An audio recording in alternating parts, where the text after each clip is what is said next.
Policing is allowing us to make 2019, at this point, we are on track for 2019 to be the safest year on record and to break the records of 2018. We got a long way to go. We will never take anything for granted, but we're setting a great pace this year.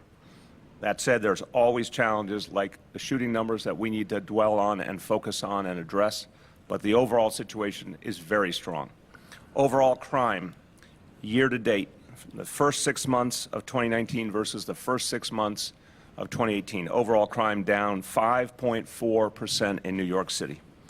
Homicides down 13.5%, and that is fewer than any 6-month period on record. The first 6 months of 2019, the fewest homicides of any 6 months ever in our city's history.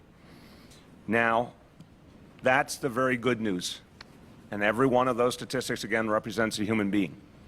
But let's talk about the human beings who serve all of us. 6 good people, 6 members of NYPD since January 1st have taken their lives. And that is an unacceptable state of affairs, and we are going to throw everything we have at this problem. We have to break the stigma associated with mental health challenges everywhere, in every part of our society, because that stigma still holds people back from getting the help they need. And one of the things I talk about, and my wife Shirlane talks about, is that this is part of human life. A mental health condition is no different than diabetes or asthma or anything else. It's part of human life. We've got to get everyone to understand it. And everyone in this room, elected officials, media, community members, can help to demystify and destigmatize this situation. And we want to make sure our officers know, too, there's no shame if you have a challenge coming forward. And you'll hear about the NYPD's efforts to make sure that help is very readily available. And that's going to mean peer counselors in every single precinct, so that our officers will be able to turn to one of their own for help wherever they work, every command, every precinct. We all here believe we have a sacred duty to protect the men and women of the NYPD. Previously, we've talked about that in terms of more training, more technology, better protective gear, 2,000 more officers on patrol, the things that we knew traditionally would help protect our officers and our communities.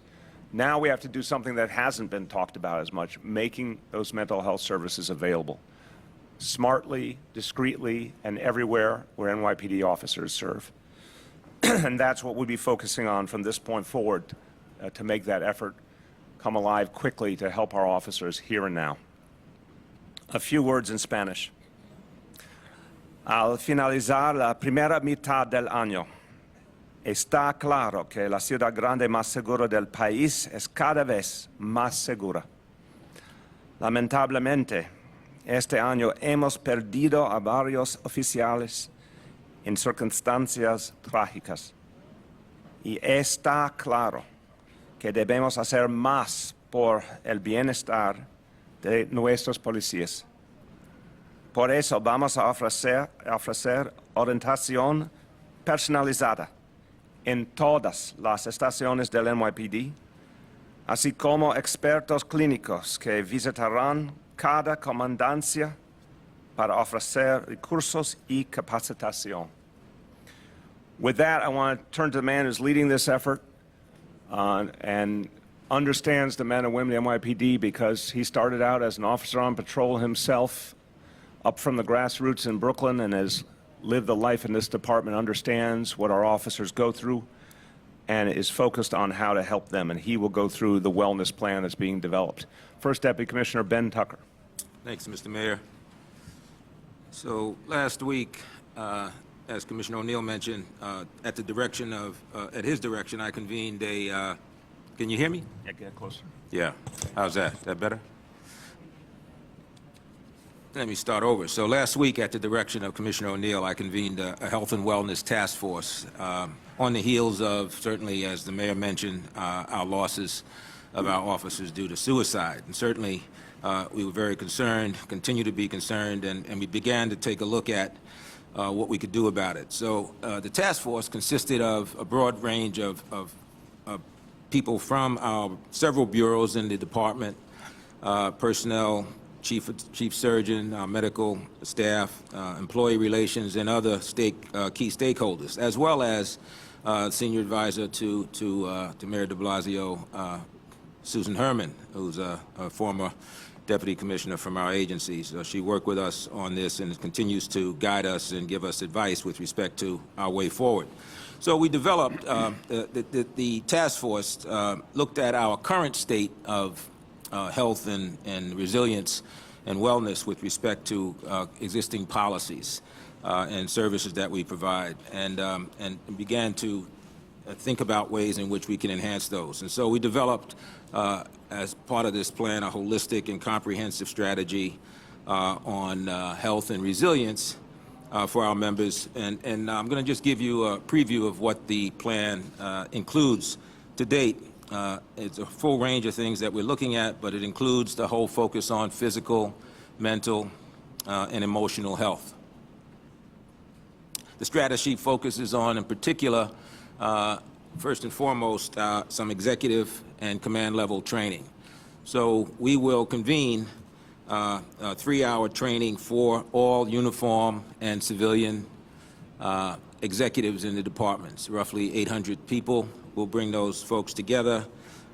We'll have experts provide them with information on suicide prevention, but it's much broader than that. While suicide prevention is certainly something we need to focus on, we're also focused on, I think, generally what we can do to address the mental health and wellness of our officers in every respect, and how also to intervene. Intervention is really critical to this as well. So we'll be working with clinicians who will help us with respect to our command level training, providing services on a regular basis. Our plan is to have those clinicians working with commanding officers, executive officers at all of our commands, not just our precincts, but also transit and our housing bureau as well. And second, I would mention that we are in the process of further enhancing our capacity to support our officers through what we are going to structure as a peer support mechanism.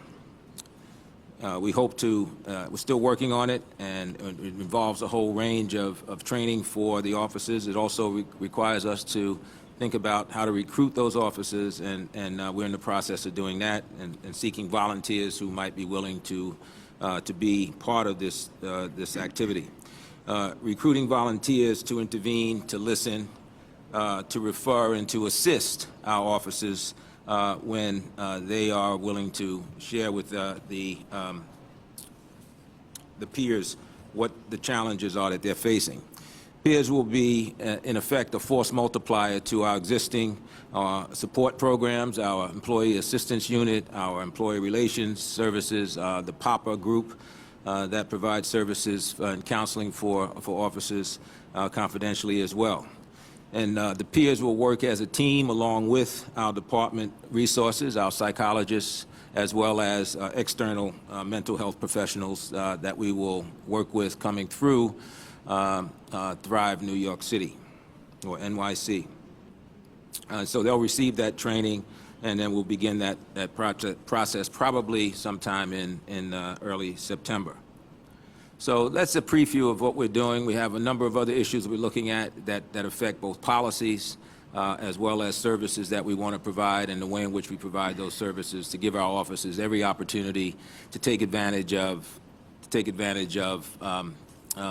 the services that are provided without feeling like there's a stigma attached to those things. I mean, the goal here is to be as resilient as we can possibly be to provide the services to these officers, even when they don't think they need them, perhaps, or even when they recognize that they need them, but they may be reluctant to take advantage of it, of the services for a variety of reasons, but mostly because of the stigma attached to it, and they're worried about that. We have to fix that. We have to, through the training that we're providing to our commanding officers and all the executive staff, both civilian and uniform, but also to our officers in the precincts, which is why we're focusing there on the command level venture. It's really important that we understand that there's no better way for us to do this than to try to gain trust of the officers, and therefore, if we get that trust and can provide the services that they need and that they require, then the word will go out, and we hopefully will encourage officers to take advantage of that. And as I said, suicide is maybe at the end of that process, but certainly we want to be effective at providing health and wellness services to these officers with any kind of process, any kind of challenge that they're facing, whether it's financial or otherwise. So we're going to do things just a little bit different. If you have any questions about our health and wellness strategy, yep. A number of years ago, very recently, to most of us here, the First Lady took over a program that was initiated in New York City, Thrive, NYC Thrive. Millions and millions of dollars have been spent on that program. There's been some controversy over whether the money was well spent. I don't know if we've seen the statistics on the results of that. Sometimes it takes a long time to actually see results regarding mental health. But could you discuss how what Commissioner Tucker has just said, how it in fact overlaps or is similar to New York City Thrive, and how this might be different to have more effect than the Thrive program, which we have not seen the results of? Yeah, so we're talking about a health and wellness program for a police department, for a law enforcement agency. And we've been in discussions with Susan Herman, who, as you know, was a member of the New York City Police Department up till probably 6 months ago. She's coordinating Thrive for City Hall, and she's been an integral part of our three-point strategy here. So we look forward to this being effective, and it's starting immediately. I think the executive level training is important. I think the command level training is probably just a little bit more important. Peer-to-peer counseling we'll be doing before the end of the summer. We have to get the program together, and that's where Susan comes in. She's identifying some companies that do that training, and she's really an integral part of what we're looking to do here. And then the third point was services available, and that's where Thrive really comes in, and they're going to help us make sure that if a police officer is having some issues, personal stresses, that they have the availability of resources either internally or externally. And Thrive has got a number of different programs that we're interested in working with them to make sure we keep our police officers as safe as possible. Yeah, Rocco. Rocco, you're going to have to speak up. The air conditioning's blowing pretty hard. The 6 who have committed suicide this year, have you found in reviewing their cases moments in the last weeks or months of their life where now you realize there's a point where someone could have or should have been? I missed the last part of what you said, Rocco. Yeah, I got you. Reviewing those cases, have you found moments in the last weeks or months of their lives where looking back now you realize that was required for how someone could have or should have stepped in? Yeah, we took a look at that question of sort of looking backward. What if we had known might we have done differently? And so that process is taking place. We do these sort of so-called autopsies after the fact to take a look at what we know.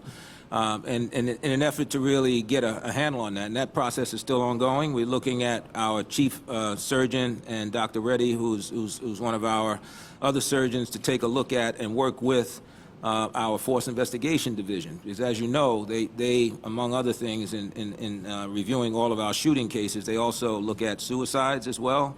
And so they have information, that gets to your point, Rocco, about what they learned from families, from friends, from colleagues in those cases that may help when taken together with what our psychologists know and what they believe. That will give us some ideas about things we might do to enhance and look at ways to build in some interventions that might attack those issues early on. But there's not, I'll just add that that's not a foolproof activity, but it is certainly something that will help us and give us more knowledge than we've had in the past. Yep. Yeah, Commissioner O'Neill, you know, I'm with the 50th precinct, and the officers there have told me that they're under tremendous pressure. And I cover the Bronx, and I know some of the precinct officers are under tremendous pressure. I couldn't understand why they would be telling me in the 50th precinct they're under tremendous pressure. Now, there was a new commanding officer about 3.5 months ago placed there. Is he doing anything different from the previous commanding officer? And why isn't this as Commissioner Ward was saying, why is this counseling mandatory? So I haven't heard anything specific to the 5-0. We'll follow up on that. But being a police officer is an extremely difficult job. It's whether you're in the 5-0 or any other 77 precincts, districts, PSAs, wherever you work. You have the stress of the job. You never know who you're going to encounter. You're never going to know who you stop. You're never going to know who's behind that door when you knock on it.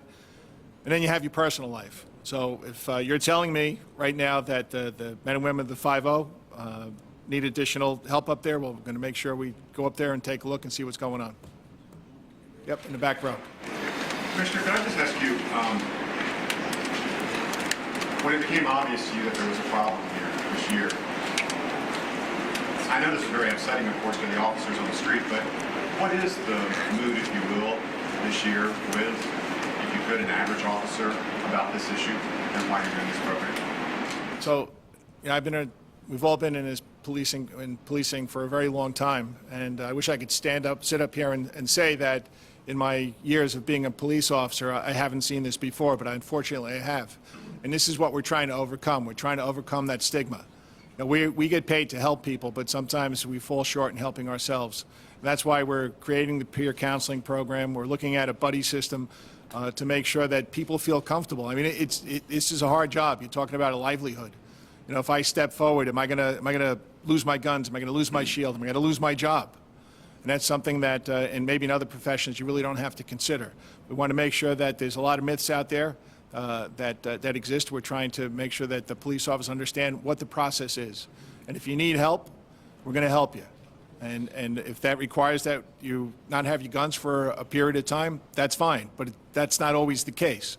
And that's why we're doing the command level training too, so they can hear it directly from the department psychologist. The mood, I mean, Steve was my friend. I knew Joe. He was a member of the DEA, right? He's Detectives Endowment Association. Everybody knew him. Everybody knew Steve. You know, how could not? What's the mood? It's sad. You know, that to have this happen to us is just just another tragedy. And this is unfortunately at times a job full of tragedies. And look what happened with Louis Alvarez last week. So, but that's something that we deal with, and we have to make sure that we have enough help for the people that make a decision in their lives to do these jobs, that they're properly supported. So this is something that we're never going to stop looking at. Yep, second row. Are there any resources for the officers' families to go to the NYPD if they see something's wrong with their Yes, that's there are counseling services available. We have to make sure that the family knows about it. You know, being a cop sometimes, you're exposed to a lot of different traumatic events. And that's not something that you necessarily go home and talk to your family about. So we have to make sure that the family knows that these resources are available also. Tony. Perhaps you, Commissioner Tucker, are officers aware or are they encouraged if they're reluctant to come forward to seek assistance via the department to go to outside sources on their own? Yeah, there's the availability of outside sources. That's an avenue that they can pursue, and if that's what they're looking to do, that's fine. We just want them to get help. That's it. I'd like to jump in on that and just say that is an awful lot of the work that Thrive will be doing with the NYPD is making sure that officers know not only the wealth of resources that exist within the department, but the resources that exist outside of the department. And so we are working with other agencies in the city to make sure that officers can access these resources quickly and get what they need and make sure that officers know about them. Yep, the second row. Yeah, following up on Rafa's question, you guys said that the autopsies in these cases, the sort of the reviews, could there have been interventions or why was there any sort of trigger event that sort of Keep it on, I'm losing you. Obviously the investigations are still ongoing, but have you guys noticed any thematic similarities in what led to this point, sort of beyond specific findings of intervention points? Similar among the individuals? Not really. No. Okay. No, I mean, it's across the board, and, there are no real specifics that you can point to that said there's a consistency with respect to that. That's not surprising necessarily. Okay, Mark. At what point would an officer either lose his, turn his weapon or be reassigned to a different unit? And is that different from what's already in place at the moment, or what was in place? So all of these cases, Mark, it's case by case. I can't sit here and tell you exactly what behavior needs to be displayed for an officer to relinquish their weapon or the shield. That's got to be done by, that's an evaluation that's done by a psychologist. So. All right, Rocco? You mentioned the resources that are available outside of the home. But is there a gap in other words, an officer who's concerned about being stigmatized seeks outside help? I think devil's advocate here. In theory, that not going to really need help. Maybe he should even be taken off the street. Rocco, I'm going to cut you off right there. No, that's not going to happen. If you're not comfortable with seeking resources within the department, it's perfectly within your rights to go outside the department. Now, if it's to the point where there's an issue with a officer's safety or somebody else's safety, that's the psychologist who will make that determination. So we're not looking to prevent people from going to services outside the department.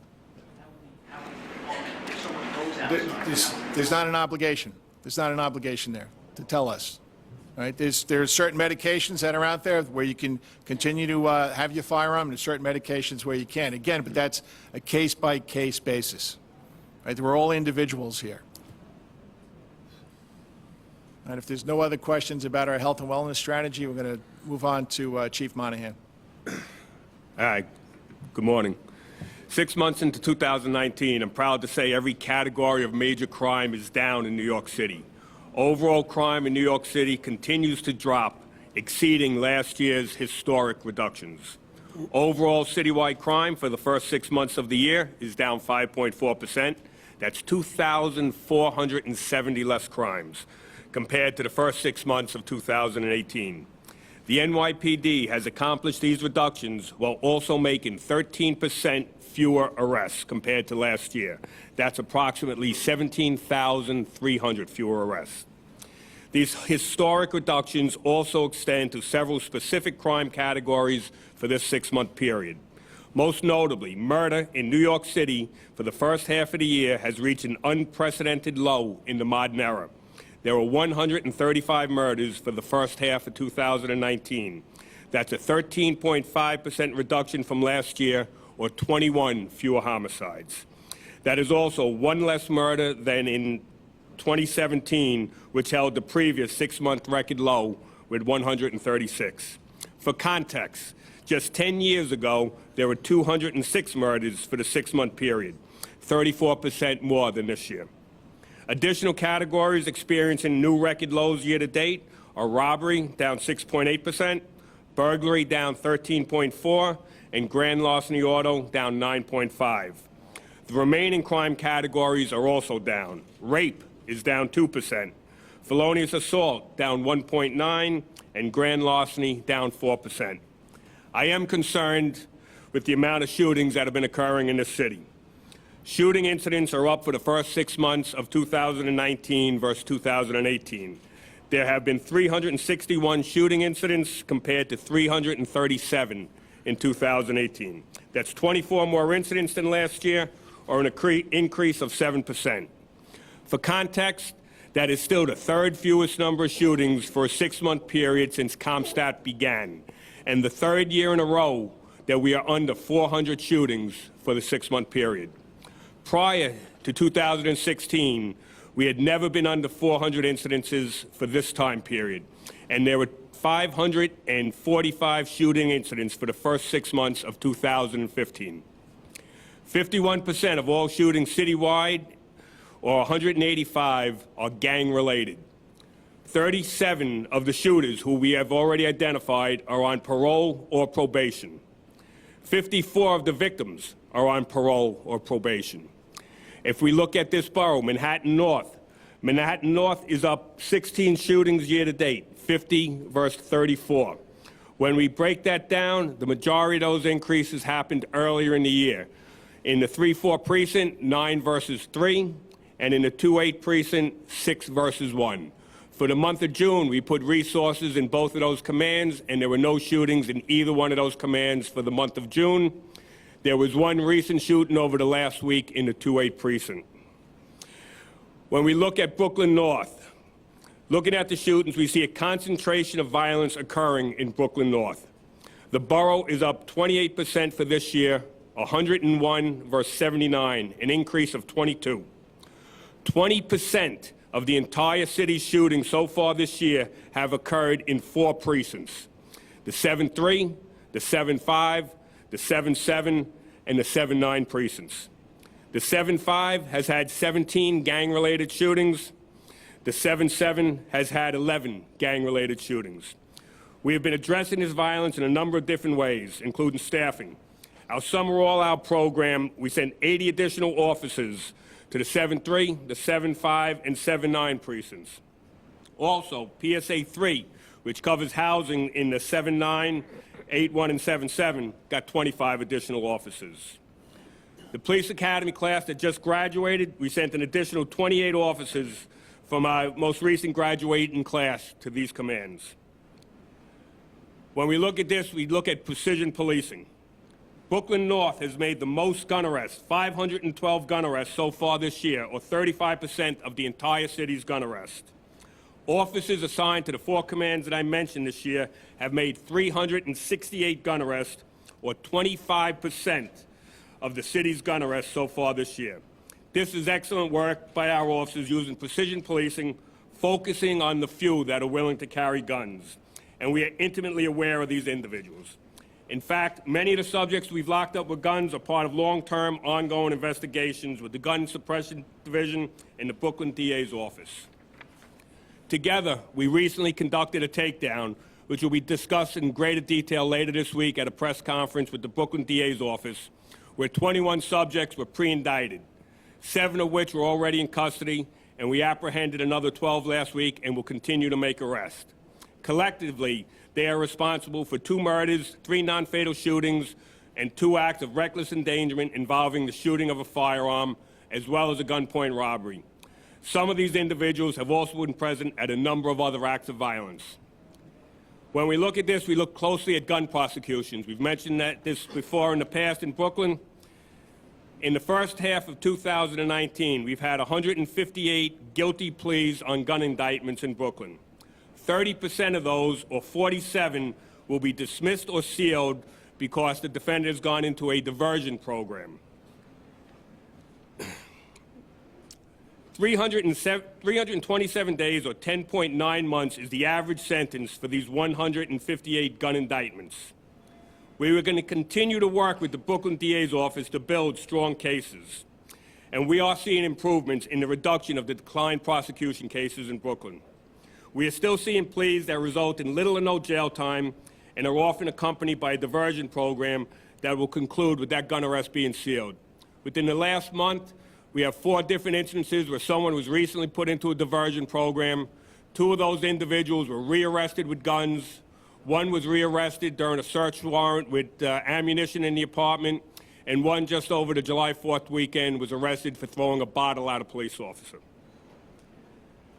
As I switch to the month of June, for the month of June, we saw the fewest overall indexes for any June in the modern era and reductions in several crime categories.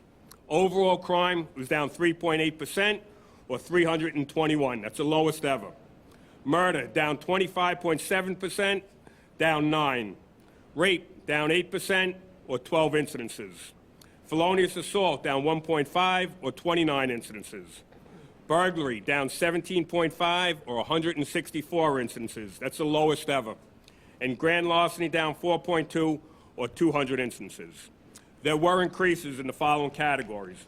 Robberies were up 2.1%, or 23 incidences. And grand larceny auto, 6.9% up, or 20 incidences. And there's an uptick in motorcycle thefts. Citywide shooting incidences, up 27% for the month of June, 89 versus 70, or 19. It's still the 3rd best June in the modern CompStat era. Brooklyn North, up 35%, 31 versus 19. 45% of which are gang-related. Those 4 commands, the 7-3, 7-5, 7-7, and 7-9, were up 62%, 21 versus 13. That's 24% of all citywide instances. Gun arrests citywide, we had 200. 100 of them occurred in Brooklyn North. And in those 4 commands, they accounted for 72 or 36% of all guns recovered in New York City. Transit is up 19 crimes, or 9.8%. What we've done in transit is we started our summer all-out in transit. We added 200 officers to transit earlier this summer. We completed the neighborhood policing in transit, and we're working closely with the MTA to address crime conditions and ensure safe rides. Our Housing Bureau has come in even for the month, 422 crimes versus 422. That's it. And any questions about the crime stats? Marcia? Commissioner, given the fact that shootings are up in the month of June 27%, which I know Trump is here, I wonder if there are any new strategies that you're trying to get guns off the street. Terry, you want to talk about that? The strategy, we're getting the guns off the street. We're upping guns, we're upping gun arrest. What we need is that after that gun arrest is made, that person stays in jail. So is it a problem that the district attorneys are allowing people to plead out? As I said, we do have diversion, specifically in Brooklyn, at a very high rate. So what should be done? I believe that not as many people should be put. I don't think that 30% of every gun arrest where a cop puts his life on the line to take a gun off the street off of somebody should have a case sealed. And if a person gets rearrested for any crime after that, that should get rid of that diversion immediately. Commissioner, do you agree with that? Do you agree that people are getting off too easily? It's not a question of getting off too easily. I mean, we work with the Brooklyn DAs. As Terry said before, the number of indictments continue to go up. But this is part of the process. I mean, our police officers are out there taking guns off the streets, and we just have to make sure as we go through that criminal justice process that there are consequences for those arrests.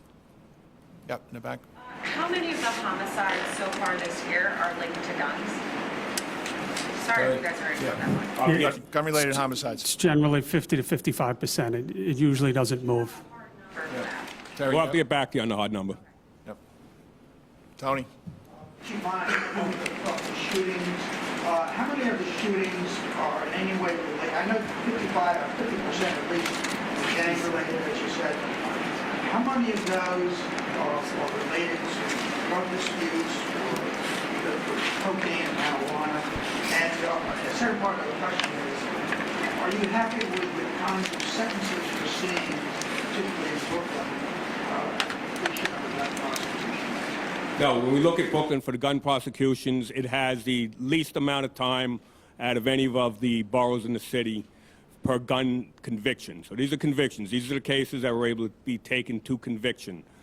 When we look at it, narcotics and gangs are tied together. So that percentage of individuals involved in drugs that are involved in gangs is pretty much the same. Do you have any hate crime stats? Any hate crime stats? Sure. In terms of the hate crimes, this is through today.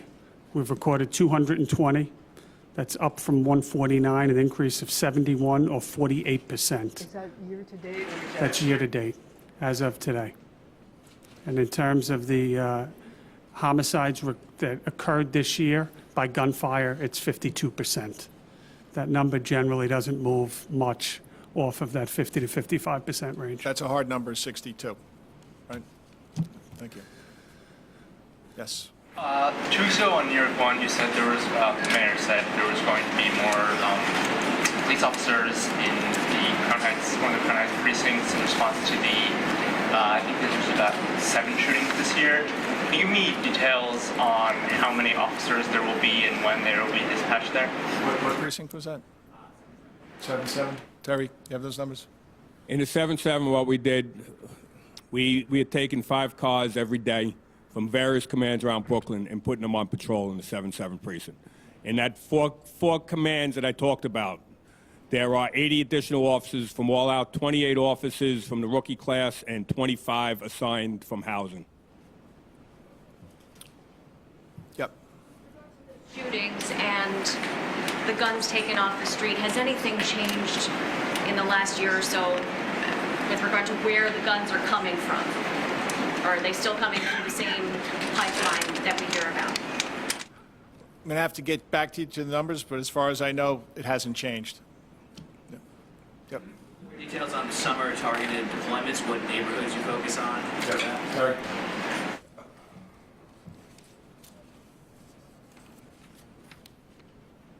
All right, so we put out our summer violence initiative. It was the 4-0, the 4-2, the 4-4, the 6-7, 7-3, 7-5, 7-9, the 113, and police service area 3, and also Manhattan Transit. 25 in each one of those commands. Marcia? Mr. Mayor, this is a question for you. I wonder how you feel about the feelings of the police department that too many people are getting diversion programs in terms of possession of guns, and that would you call on the district attorney in Brooklyn to change the plea process so more people actually get jail time? Absolutely, Marcia. I'm sorry. Absolutely, Marcia. This is something, it's been an ongoing conversation with district attorneys since the beginning of this administration, that we need them to be resolute in gun prosecutions, all the district attorneys, and federal prosecutors as well. And I think to the great credit of the federal prosecutors and the special narcotics prosecutor, we've seen very active follow-through on arrests. We need the 5 DAs to be just as consistent. I agree with Chief Monahan. The men and women of NYPD put their lives on the line. They get these guns off the street. It's supposed to mean something. So we should not confuse the goal of diversion, which for nonviolent offenses is a very valuable tool. It's allowed us to reduce our jail population and help people get back on the right track. But when a gun is in the equation, Marcia, it's a whole different ballgame. When there's a gun, there should be follow-through by prosecutors, and depending on how serious the incident is, there should be serious consequences. And we need that, because the more we can disrupt the presence of guns on our streets, the more we can drive down crime. That's the bottom line. It's all about the guns, and the NYPD's been doing amazing, amazing work. They need the prosecutors to be just as aggressive. What about a gun buyback program or something? Well, that's been a consistent reality. I mean, I can talk about the latest, but The DA's offices throughout the 5 boroughs do gun buybacks. Yep, you had a question? Yeah, I had a question about the difference between the summer deployments and what is being done in the 77. Like, what are the difference between what's being done with the summer deployments? Because 77 wasn't on that list of deployments. What's being done? So those commands all got, the other 3 commands in that thing got the 25 additional officers. What we're doing is from the other precincts within Brooklyn North, we're moving 5 cars a day at night into that command for additional patrols within the 7-7 precinct. We also put our citywide anti-crime unit has been working there along with our uniform SRG. They've been assigned within that command. That began in the month of June. Yes? It seems like you guys are attributing a good chunk of the uptick in crime in Brooklyn North in those 4 precincts to Brooklyn prosecutors' failure to crack down on gun cases. I'm wondering how much of the uptick in crime in Brooklyn North have you been able to attribute back to people who were put through a gun diversion program? Again, we just started getting this, who was in the gun diversion from Brooklyn recently. And as I mentioned, 2 of the individuals that were put into the program were rearrested shortly thereafter with guns. So there's just those 2 people in just that one case. So. At this point, yeah. Again, we've only started looking at the gun diversion. They only started giving us this information over the last couple of months. Slowdown in the uptick in crime in Brooklyn North since then? I walk past the cop that's outside the Strawberry Playground every time I walk home from the subway, so I'm curious. Have you seen have you been able to put a lid on the uptick in crime in the 7-7? In the 7-7, it's calmed down in the 7-7. We've had some upticks in the 7-9, in the 7-5 went up for a while. The 7-3 recently has taken a bunch of shootings. Those 4 commands, it's very interrelated. The people go back and forth, disputes between different crews from the 7-7 to 7-3. So you need to put the focus on that entire square to be able to make a difference. Yep, John. Is the PD doing anything different to try to approach to stop the flow of guns into the city in any way? Yeah, we still have our partnership with the ATF. Dermot, I don't know if you want to talk about that. Sure. I mean, we have a pretty robust, comprehensive strategy regarding firearms in New York City. Certainly, part of that is to stop the flow of guns into the city. We've done a number of cases and continue to, with different district attorneys' offices, with our federal partners, with our federal prosecutors, on people that are bringing guns up, particularly from not just the South, but from any areas. But to echo Chief Monahan's point, we're working on stopping the guns, but it's people that are carrying the guns that is the focus of our firearm suppression division. So it's not just one or the other, it's both, but we need to focus on real consequences and swift and certain penalties for individuals that are putting people's lives on the line. Tony. Chief Monahan, given the issues you're facing working with prosecutors and the courts, are you relying the last year or so more on the federal trigger lock programs to deal with prosecution? The Eastern District has been a very good partner for us when a case qualifies for trigger lock. And now listen, when we're talking about Brooklyn, they've also done a tremendous job on some of our case takedowns when we put together a case. So I'm not saying everything in Brooklyn is wrong. We just need to help with the guns. If we're going to actually continue to drive down gun violence below these historic numbers, we really need to focus on guns. Marcia. Could you go through the numbers on the conversion in Brooklyn again, just so I can be clear?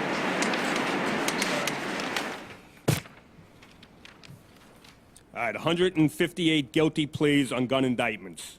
30% or 47 will be dismissed or sealed due to a diversion program.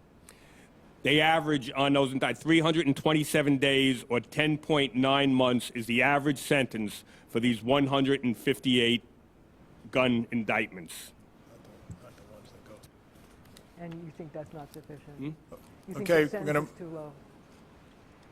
You think the sentences are too low? Yes, the average sentence in Brooklyn is the lowest of all the boroughs. All right, we're going to move on to police off topic. Yeah, front row. Are you familiar with the incident a couple of days ago where officers in an SUV squad car cut off a cyclist? And is that a proper use of force? I'm familiar with the incident. The bicycle operator blew through numerous red lights. Police officers were looking for him to stop. I didn't see video, but from my understanding is the police cut in front of him. He dismounted from the bike, and the bike crashed into the police vehicle and got stuck under the police vehicle. Listen, bicyclists have to operate bicycles responsibly. Vehicle operators, drivers have to operate their vehicles responsibly also. So this is, again, I think it was the press conference last week. You have a 3,000-pound vehicle versus a 20, 30-pound bike. I understand the difference, but there's an onus on everyone involved here to make sure that they're operating their, whatever they're driving or riding responsibly. Yep. And right here. I'm just curious why you think that there's an equal responsibility between a citizen on a bike and a police officer in a car. You'd think that police officers would have more of a responsibility not to cut off cyclists or abide by rules. We have to act responsibly, but the person on the bike has to act responsibly too. When they're asked to pull over, they need to pull over, not to continue to blow through red lights. Tony. Off the bicycle issue, I think with Chief Chandler, this is probably the right question for him. In terms of the summonses you give to cyclists, keep that data as to the kinds of infractions they commit in the course of the business that you'll see. Do you have any indication of the numbers of summonses you give to cyclists for, like, I guess it's motor vehicle offenses or vehicle offenses? Sure. I'll answer it in two parts. The Bicycle Safety Initiative started on July 1st. It's running all the way through till July the 20th. That's 3 weeks. But what happened is that we understand that our bicyclists and our pedestrians are certainly the most vulnerable on our city streets and roadways. So therefore, we will continue to focus on the safety of our bicyclists and our pedestrians even after this initiative concludes. But for the time period, it's a combination of parking summons, moving violations. Our officers and agents out there issued 2,160 parking summonses to vehicles that are blocking our bike lanes, which will prevent our bicyclists from traveling freely on them. That's a 75% increase in that particular category. And we understand that they're concerned for the bicyclists. We've issued 935 compared to 728. But as the Commission mentioned before, and part of the our campaign for Vision Zero, on the bumper stickers of all our taxis, you'll see your choices matter. The safety of our safety is really a matter where it's a shared responsibility. Bicyclists are active participants on the roadway, so it's important that they follow the rules and regulations, and certainly traffic lights and things of that nature. Second row.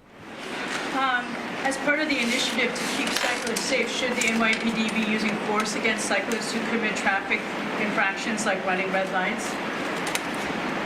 NYPD officers should act responsibly and use their best judgment. Does that include using force? To take a bicyclist down, you'd have to ask me a specific incident.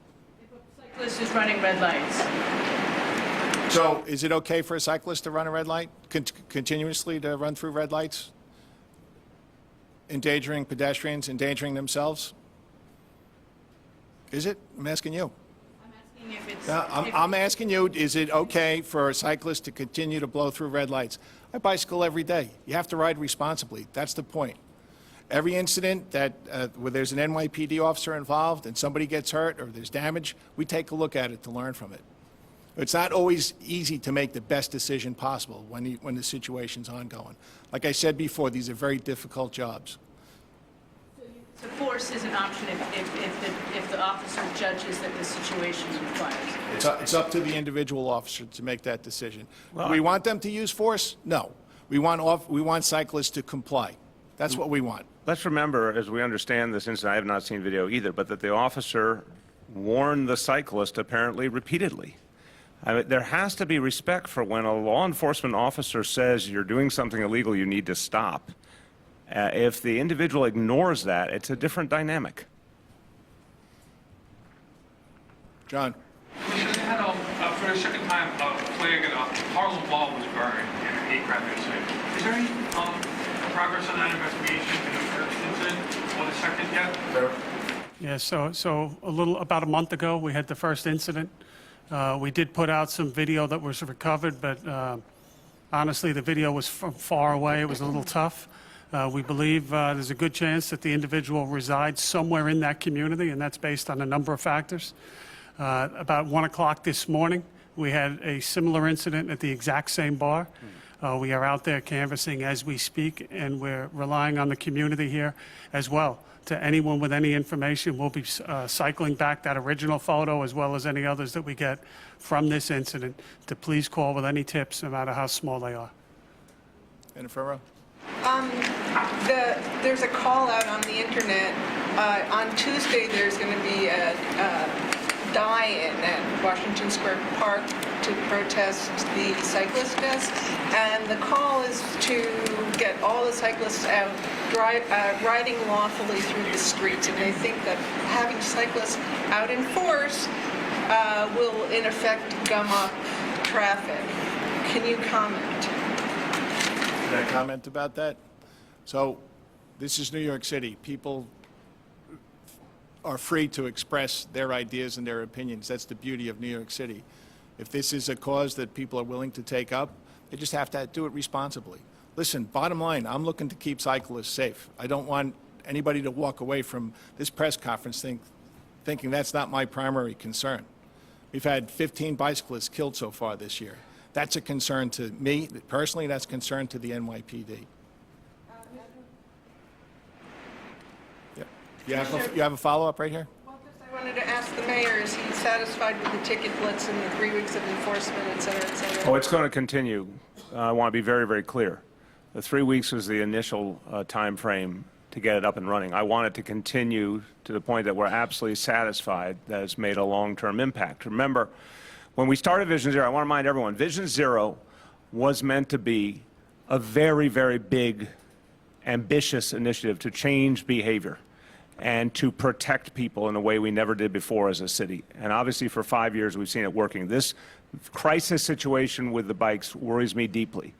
And we need to do something different. So we're going to be blitzing on those bike lanes, in addition to all the enforcement we had done previously in terms of speeding, failure to yield, which affects bicyclists and affects pedestrians. All of that is going to continue.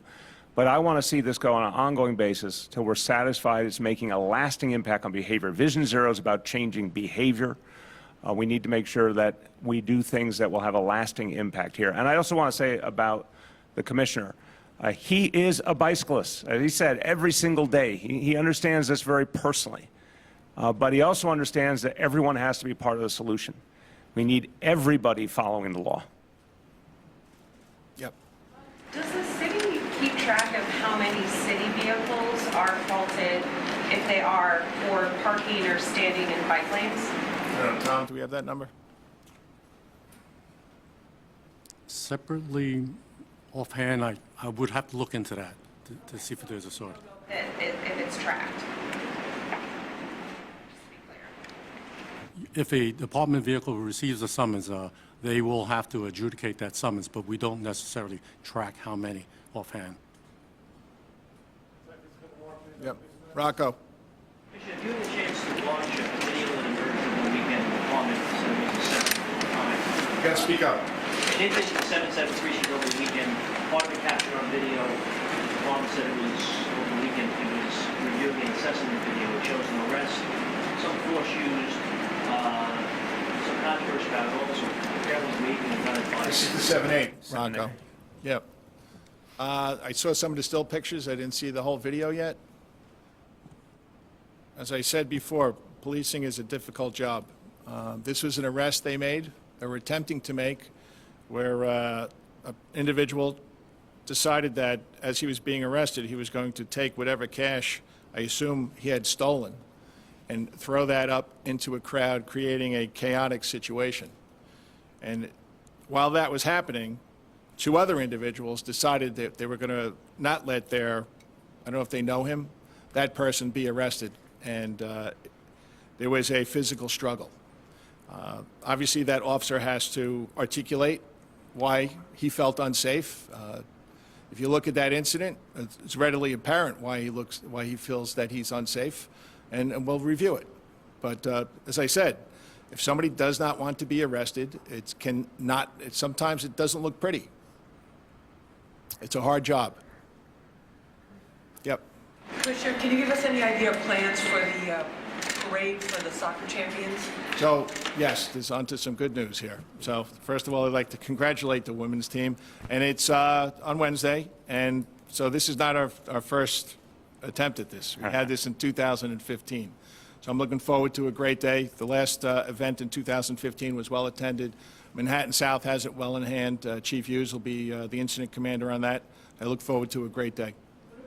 The school is out, you know, it's a time of the year when the school is out, and there may be a lot of kids showing up for this. Yep, and I'm sure there will be. And we'll be able to handle it just like we do all the other events. Yeah, Lisa, remember, last time it was pretty much the same timing, if I remember correctly, and we had an extraordinary event to honor our American women, and it went off without any incident. I mean, it was a beautiful day, and particularly seeing families bring their daughters there to see their heroes was an amazing thing. So I think it's going to be very smooth. It's going to be a big, big crowd, but I think it'll be well in hand. And this is just coming off of Pride. World Pride, where there were upwards of 3 million people in Lower Manhattan, and the 4th of July, where there were a couple million people on both sides of the river. So I think we're pretty good at large events. A couple million people here, a couple million people there. You know, what's 3 million more? We can handle it. Any type of special proclamation or special gift to the There's women? going to be a ceremony, so there'll be the parade and a ceremony where we'll honor them. We'll give you the details on exactly how we're going to do it as we get a little closer, but it's going to be a great party for New York City. And we're so proud of our American women. They did an amazing job. We want to honor them the right way. In the back row, I can't see you. Yeah. Any update on the police involved shooting in the Bronx? As far as the suspect, there's some social media videos from the body cam. Go ahead. Yeah, Chief Monahan responded to the scene last night. Terry? Yeah, as I said last night, the officers were approached the individual who had broken the rear window of a car. As they're speaking to him, they realize he doesn't have the keys to that car. They're going to go arrest him. He elbows past one of the officers, and they wrestle him down to the ground. Now, we reviewed the body-worn camera, and at the body-worn camera, all you're going to get is the audio. What you hear quite clearly on it is as they're struggling, the suspect says, "I have a gun." He curses and tells the officer he's going to die. Moments after, you hear the shots come off. When the officer first gets up from the ground and he's pulled back by other cops, he said he pointed a gun in my chest. He pointed the gun, had it in my chest. The gun was recovered on the ground next to the individual. The suspect is named Ronnie Cole. Ronnie Cole has 8 felony convictions, 5 violent felony convictions, including 3 armed robbery convictions, a conviction for a gun. He's been in jail since 1990. Was released in April of this year. Back out on the street and was willing to take a gun, point it at a police officer, and potentially kill him. He's also on lifetime parole. Gloria? You said there's only audio in that body-worn camera. Why is that? Of course, the cameras got knocked off, so they're pointing in a different direction, so they're not pointing at the scene, but you can hear the struggle going on. You see when the struggle initiates, and as they go to the ground wrestling, the camera gets dislodged and is pointing off in a different direction. One camera falls completely on the ground and is turned off. The other camera is pointing up in the direction as he's wrestling, but you hear the entire struggle. So there's no actual video footage from either camera? Not for the shot fired, no. Marcia? Commissioner, I wondered, you talked about how difficult it is to go after bicyclists who decide to go through red lights. A lot of times, I was out with police officers who were trying to crack down on bicycles last week, and they did an amazing job, but there are people who ride bicycles and just, speed on through red lights no matter what. I wonder if you, as a bicycle rider yourself, if you think it would be helpful to the police if people who ride bicycles had license plates on their bicycles so that it would be easier to catch them. It's an interesting question. I don't know if we're looking to discourage people from riding bicycles. I don't know if licensing is necessary. What cutting off that cyclist who blew through the red lights deadly force? I mean, I can't. I haven't seen the video, so I don't want to comment anymore. Yep. What exactly new is happening with the 3-week blitz? I mean, there are no new laws on the books, so what's going to be new It's that's increased happening? enforcement. Tom, you want to go over the numbers again? Okay. We anticipate that we will target violations that endanger our bicyclists and our pedestrians. And I'll tell you, in the month of June, I've started visiting local precincts, and I've gone over to at least over 15 commands, addressing the officers, telling them the importance of the right-of-way for our bicyclists and also our pedestrians. Because, again, without a vehicle, which is 4,500 pounds, comes into contact with a bicyclist or a pedestrian, the pedestrian and bicyclist loses each and every time. So we share that message to all our officers out there, and I will continue to go to precincts to speak to them personally about that particular subject matter. So we will continue in the next 2 weeks to complete the initiative, but as the mayor said before, we will continue to focus on this because, again, that's an area that it's a strategy, and we want to save lives and reduce injuries in New York City. Let me add 2 things. First of all, the whole concept behind Vision Zero is to go at vehicles first. Everyone is part of the equation, but the central safety problem in our city is motor vehicles. And that is why we lowered the speed limit. That's why we have speed cameras up like never before. That's why we're changing traffic designs.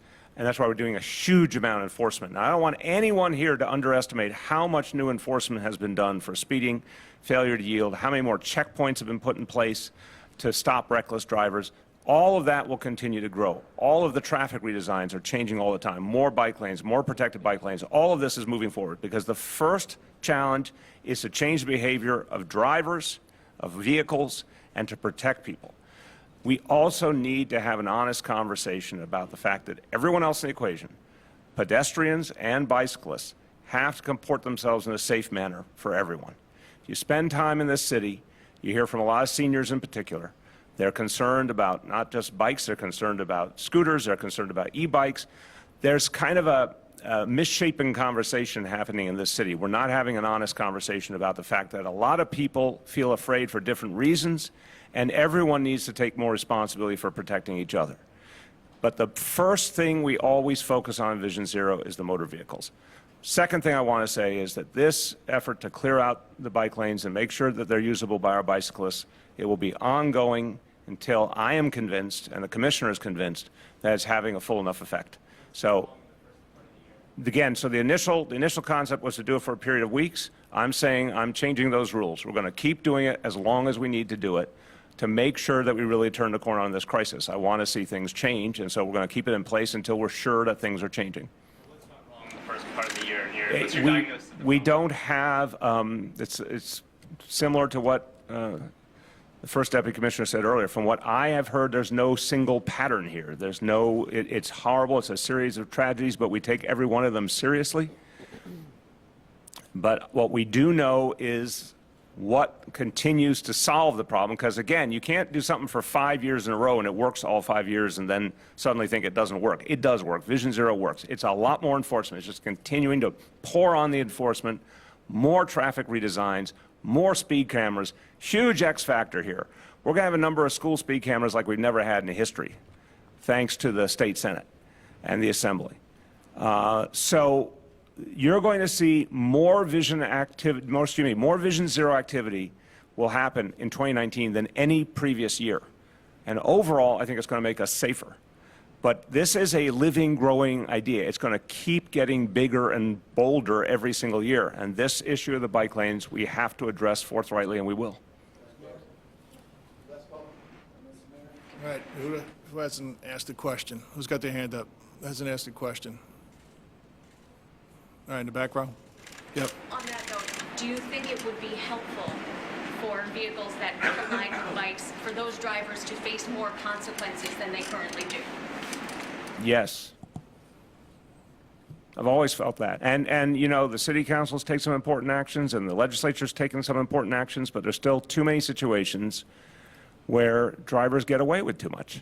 There's still a lot more we need to do to toughen up our laws. Anywhere specifically you'd like to see that change, given the cases that we've seen so far this year? I'm still, you know, I believe I'm on firm ground saying that we pointed the way with the legislature, for example, on the folks with medical conditions, and we didn't get all the results we needed there.